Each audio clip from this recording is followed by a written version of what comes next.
नमस्कार मित्रों, सभी बच्चों को कैसे हैं। बहुत बढ़िया होंगे और आप अपनी इंग्लिश की प्रैक्टिस को कंटिन्यू रखे होंगे।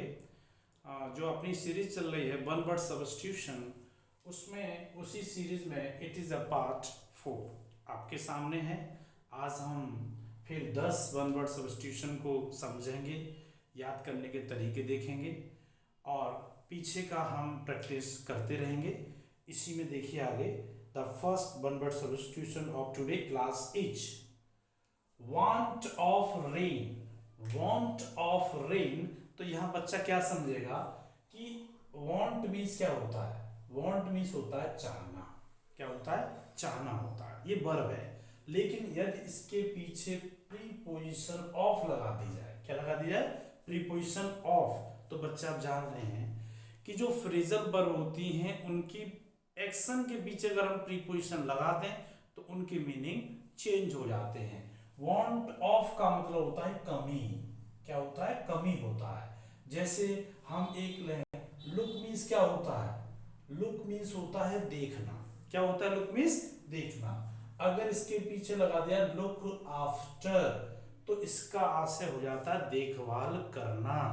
जैसे अगर हम लुक के पीछे इनटू लगा दें, लुक इनटू, तो इसका मतलब होता है जांच पड़ताल करना।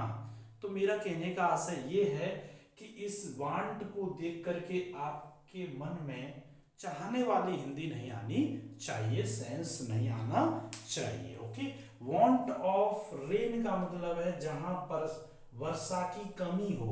जहां वर्षा की कमी हो, इसका मतलब वहां पर क्या है? सूखा। और सूखा को कहते हैं DROUGHT, ड्रॉट। ड्रॉट मीन्स होता है सूखा। तो बच्चे बोलेंगे want of rain. Want of rain का मतलब क्या होता है बच्चों? वर्षा की कमी। जहां पर वर्षा की कमी रही है, इसका मतलब वहां सूखा पड़ा है, उसको इंग्लिश में कहते हैं drought. DROUGHT। The second, a disease that spreads over a large area, एक ऐसी बीमारी जो कि बहुत बड़े क्षेत्र में फैलती है, उसको हम क्या कहेंगे? A disease, बीमारी that spreads over a large area. It is called epidemic. epidemic क्या कहा जाता है इसको? एपिडेमिक। हिंदी में कहते हैं महामारी।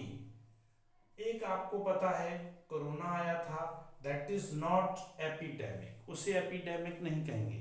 जो पूरे ये पर्टिकुलर एरिया की बीमारी होती है। जैसे सपोज कोई भी डिजीज राजस्थान में हुई या केरला में हुई या महाराष्ट्र में हुई, दैट इज कॉल्ड एपिडेमिक। एक ऑल ओवर द वर्ल्ड हो रही है तो पेंडेमिक बोलते हैं उसके। क्या बोलते हैं?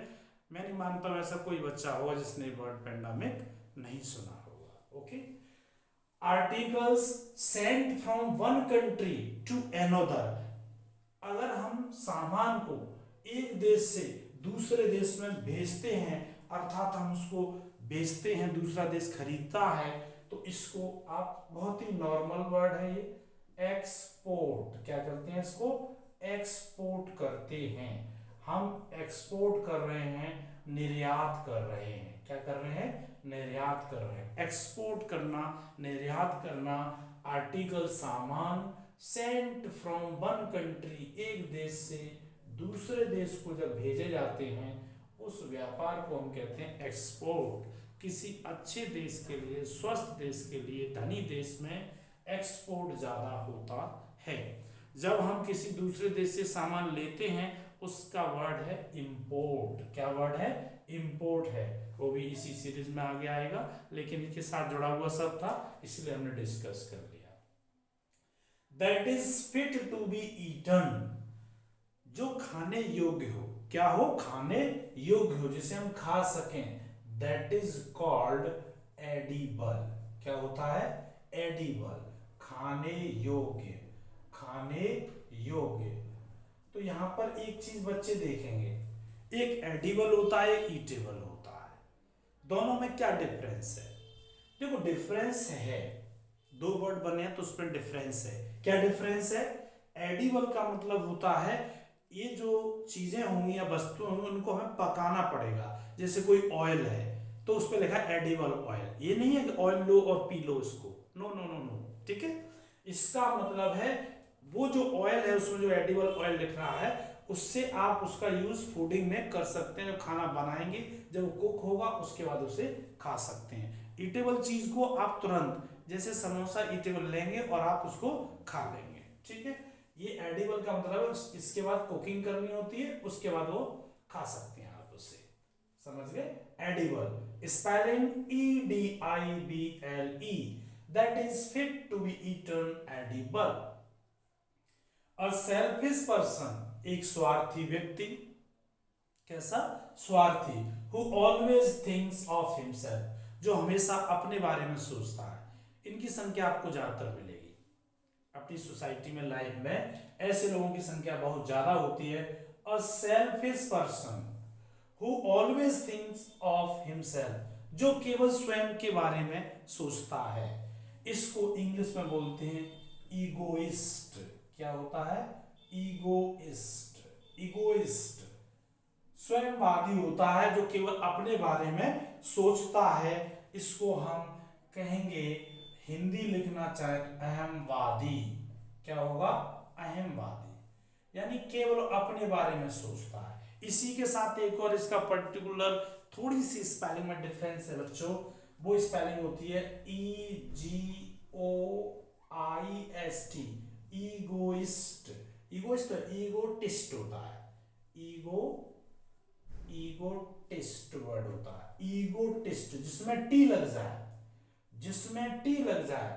ईगोइस्ट जो अपने बारे में सोचता है, और जिस स्पेलिंग में टी लगे ईगोटिस्ट हो गया, उसका मतलब जो व्यक्ति केवल अपने बारे में ही बात करता है।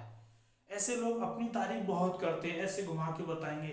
आपको पता है ना, एक अपनी कंट्री में एक जहाज बना था, और जहाज इतना कैपेबल था कि हम उसमें 1 घंटे में ऑल ओवर द वर्ल्ड के चक्कर लगा देते थे, ये करते थे वो करते थे। लास्ट में अपने फ्रेंड से कहेगा, पता है वो जहाज किसने बनाया था, मैंने। तो ऐसे लोग होते हैं ईगोटिस्ट। आपने देखेंगे वो सोसाइटी में वो घुमा फिरा करके अपनी ही बातें करते रहते हैं, that is they are called egotist.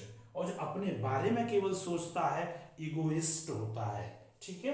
तो आप डिफरेंस को जरा अपने माइंड में रखेंगे, ईगोइस्ट अलग वर्ड होता है, ईगोटिस्ट अलग वर्ड होता है, ठीक है। टी लगा दे, वो एक पहचान है इसमें। अगर EGOTIST, टी से आप क्या समझेंगे, टी से आप हिंट ले लो, टॉक। क्या है, टॉक। टी से क्या हो गई, टॉक हो गई, तो आपको पता चल जाएगा। ईगोटिस्ट का मतलब होता है जो व्यक्ति अपने बारे में बातें करता है, ईगोटिस्ट। जो केवल अपने बारे में सोचता है, अपने ही लाभ के बारे में, अपनी हानि की, सब कुछ अपने बारे में सोचता है, दैट इज कॉल्ड ईगोइस्ट। क्या होता है, वो ईगोइस्ट होता है। ओके, क्लियर हो गया होगा ना। आगे चलते हैं।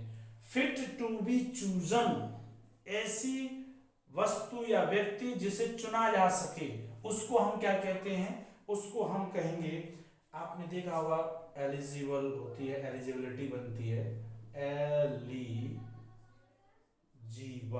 एलिजिबल, चुने जाने योग्य, चुने जाने योग्य।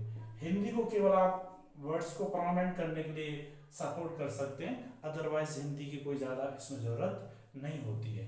Because where we live we are in Hindi atmosphere, तो whatsoever we think in Hindi, that's why we are learning English with the help of Hindi. Okay, a person who lives his own country, जो व्यक्ति अपने ही देश को छोड़ देता है, and goes to live in another, और दूसरे देश में जाकर के रहता है, ऐसे व्यक्ति को कहते हैं EMIGRANT, एमिग्रेंट। क्या होता है, एमिग्रेंट होता है, इसको कहते हैं आप प्रवासी। क्या कहते हैं, प्रवासी कहते हैं। एक और वर्ड होता है IMMIGRANT,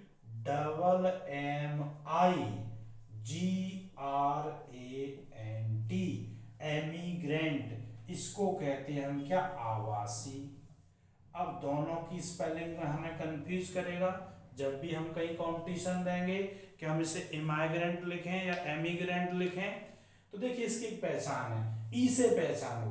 ई का मतलब अपने देश से एग्जिट कर रहा है, एग्जिट का मतलब निकल रहा है अपने देश से, लीव कर रहा है, इसका मतलब सब कुछ खत्म करके जा रहा है। तो ई से आप ऑप्शन में थोड़ा आपको हेल्प हो जाएगी। और इसमें क्या है, आ रहा है, इमिग्रेंट, आई इन हो रहा है, किसी देश में रहने के लिए इन हो रहा है। जब हम किसी को बुलाते हैं रहने के लिए तो वो क्या होता है, आवास होता है, वहां पर क्या होता है, आवास होता है। तो आवासी, इमाइग्रेंट। तो समझ पाए, a person who lives his own country and goes to live in another, emigrant. ई है तो प्रवासी, दूसरी जगह जाकर के रहेगा और दूसरे देश से आ रहा है, हमारे देश में प्रवेश कर रहा है रहने के लिए, दैट इज एमिग्रेंट, आवासी। That is very important. Eighth one is very important. Spoken without previous preparation. ऐसी कोई स्पीच, ऐसा कोई कार्य जो बिना किसी तैयारी के किया जाए उसको कहते हैं एक्सटेम्पर। क्या कहते हैं, एक्सटेम्पर, एक्सटेम्पर, EXTEMPORE, एक्सटेम्पर, बिना तैयारी का, बिना तैयारी का, बिना पूर्व तैयारी का, बिना पूर्व तैयारी का, बिना पूर्व तैयारी का। बहुत से लोग होते हैं जब स्टेज पर जाते हैं और बिना किसी तैयारी के बहुत अच्छा मतलब किसी पॉइंट को क्लियर करने में सक्षम है और कहीं थोड़ी बहुत मिस्टेक हो तो बोला जाता है कि that was his extempore speech, so please avoid all minor mistakes that are noticed या that were noticed during the speech या क्लियरिंग द पॉइंट। तो कहने का मतलब कोई भी चीज हो रही है विदाउट प्रिपरेशन है, थोड़ी बहुत माइनर मिस्टेक है तो वो क्या है, अवॉइड कर दी जाती है, बिकॉज दैट इज एक्सटेम्पर। क्या होता है, एक्सटेम्पर होता है ना। एक होता है इसी के कह सकते हैं साइड का ही मीनिंग है, मेडन स्पीच होता है। क्या होता है, मेरे को याद आ गया, मेडन स्पीच। मेडन स्पीच का मतलब होता है कोई व्यक्ति अपनी लाइफ में पहला स्पीच किसी भी स्टेज से या पोडियम से दे रहा है, दैट इज मेडन स्पीच, मतलब पहला भाषण। क्या है, पहला भाषण। जैसे कोई प्रधानमंत्री बना, उसका लोकसभा में या लाल किले से पहला भाषण है तो दैट इज वो कहा जाएगा मेडन स्पीच। लेकिन एक क्रिकेट में आप देखते होंगे बच्चे, एक मेडन ओवर होता है। क्या होता है, मेडन ओवर। मेडन ओवर ये अलग चीज है, इसका मतलब है ऐसा ओवर जिसमें 6 बॉल डिलीवरी की कराई गई लेकिन उसमें बैट्समैन ने कोई भी रन नहीं ले पाया, that is called maiden over. ठीक है, वो ऐसा नहीं है कि पहला ओवर हो तो उसे मेडन ओवर बोल देंगे। आप इसे एसोसिएट कर दें कि मेडन स्पीच का मतलब पहला भाषण, मेडन ओवर का मतलब किसी क्रिकेट पारी का पहला ओवर नहीं। मेडन ओवर का मतलब है 6 डिलीवरी कराई गई, उसमें बैट्समैन ने कोई भी रन नहीं ले पाया। ओके, तो ये रहा एक्सटेम्पर। क्या रहा, एक्सटेम्पर। इसको थोड़ा रफ कर देते हैं आगे के लिए। Okay, who inscribed on grapes, who inscribed on grapes। तो जो चीज ग्रेप्स के ऊपर जो वर्ड देखे होंगे वो लिखे जाते हैं वो होते हैं एपीटाफ। एपीटाफ, एपीटाफ होता है। क्या होता है, एपीटाफ, यानी कब्र पर लिखे शब्द, कब्र पर लिखे शब्द। व्हाट इंस्क्राइब्ड ऑन ग्रेप्स होना चाहिए यहाँ पर, है ना। क्या होना चाहिए, व्हाट, हु नहीं, हु इंस्क्राइब्ड ऑन ग्रेप्स नहीं, व्हाट इंस्क्राइब्ड ऑन ग्रेप्स। जो इस पर लिखा जाता है दैट इज कॉल्ड एपीटाफ, कब्र पर लिखे शब्द या वाक्य, शब्द या वाक्य।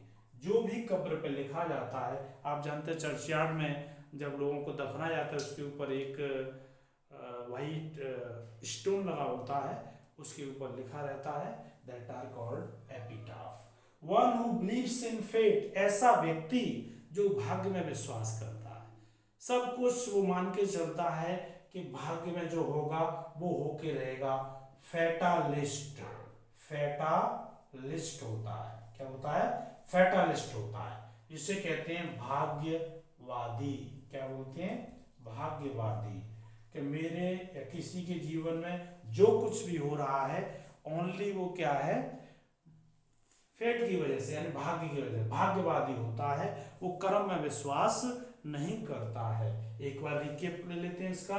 Want of rain, drought, a disease that spreads over a large area, epidemic, articles sent from one country to another, export, that is fit to be eaten, edible, a selfish person who always thinks of himself, egoist, ahemvadi, fit to be chosen, eligible, a person who leaves his own country and goes to live in another, emigrant, pravasi, spoken without previous preparation, वो बिना पूर्व तैयारी का भाषण या कार्य, extempore, what inscribed on Graves, जो कब्रों पे खुदा होकर के खोद करके जो लिखा जाता है, that is called epitaph, epitaph, one who believes in fate, जो केवल भाग्य में विश्वास करते हैं उन्हें क्या कहते हैं? फैटालिस्ट, भाग्यवादी। ठीक है, इसी तरह से आप प्रीवियस वीडियो को भी आप एक एक बार मॉर्निंग में देखते रहेंगे तो आप पाएंगे आफ्टर फ्यू डेज, कुछ ही दिनों बाद आपको वो परमानेंट मेमोरी में आप चले जाएंगे और आई होप बहुत अच्छी कमांड होगी और ऑटोमेटिकली आपकी लैंग्वेज में वो शामिल हो जाएंगे। देखो बच्चों, इस बात को, एक बात को अपने माइंड में सेट कर लीजिएगा कि बहुत ज़्यादा प्रैक्टिस की ज़रूरत होती है वोकैबुलरी कमांड करने के लिए। आपको पता है कि जैसे अगर मैं आपसे क्वेश्चन पूछूं कि what is the spelling of elephant, आप बिना स्ट्रेस के बता दोगे ELEPHANT, एलिफेंट। एलिफेंट मीन्स हाथी होता है, एप्पल मीन्स सेब होता है, आंट मीन्स चींटी होती है। ये क्यों बता पा रहे हैं? आप याद करो, आपने नर्सरी, KG, फर्स्ट क्लास जब आप पढ़ते थे, आपने कितनी बार उनको रिपीट किया है, यानी आपने कांस्टेंट रिपीटेशन दिया है, इसलिए वो वर्ड आपके परमानेंट मेमोरी में है, आपको उस पर कोई प्रयास नहीं करना पड़ता है। ऐसा ही इनके साथ करें, इनको बार बार रिवाइज करें। ठीक है, ये आपके साथ नहीं है, ऐसा होगा। अब जैसे ये पार्ट 4 चल रहा है, आप पार्ट 1 थोड़ा भूल रहे होंगे, आपके साथ नहीं है, हर किसी के साथ ऐसा होता है। वोकैबुलरी पर कमांड करने का एक ही, केवल one and only one solution, revision, repeated revision, repeated practice makes you perfect in vocabulary. Thanks for watching video। और देखें आप जरा, अगर आपको सेशन अच्छा लग रहा है और जो हमारे इस चैनल पर नए हैं वो इस चैनल को सब्सक्राइब करें और बेल आइकन का बटन दबाएं और आपको फर्दर वीडियो आपके यहाँ आते रहेंगे। ओके, सभी अपना इस चैनल को प्रेम और स्नेह दें, ये मैं आशा करता हूँ। Thanks for watching video again, many many thanks for watching.